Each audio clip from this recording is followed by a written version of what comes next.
Anarchy is simply a system of governance with no rulers at all. Anarchists simply believe that rulers are unnecessary. Why? We'll explain soon. Sit still. They do not believe that all buildings look better with fire on them, and that your belongings should be our belongings. The former is called public disturbance and poor parenting. The latter is communism, and that is completely in opposition to the anarchists' deeply held affinity for personal freedom.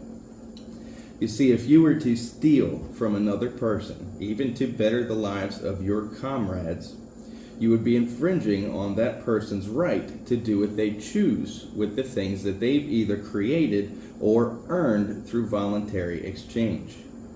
If you steal or condone the use of theft to acquire funding for a public endeavor, which will inevitably become a facade for less public endeavors, as public endeavors always do, you are certainly not an anarchist. You are instead an asshole. Anarchists believe in peace.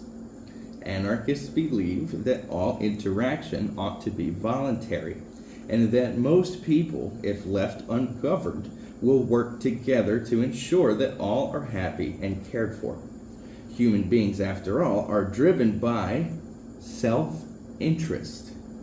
As social creatures, we live in groups, and if a productive group member is in need of anything, it is in the best interest of every individual in said group to contribute to the longevity of said productive group member in need.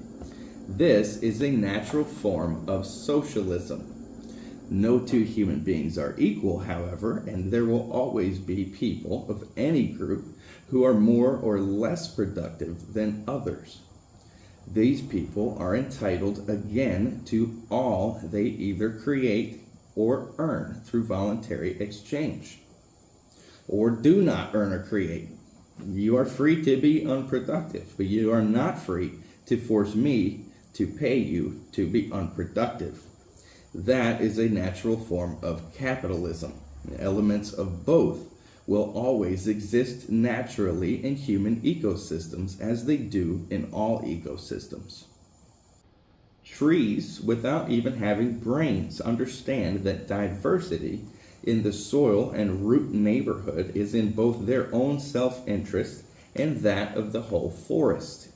Trees communicate with soil microbes and other trees and plants through their root systems and trade trace minerals and carbohydrates amongst themselves in a free market to ensure their own survival and their ability to trade with soil microbes and other plants in the future.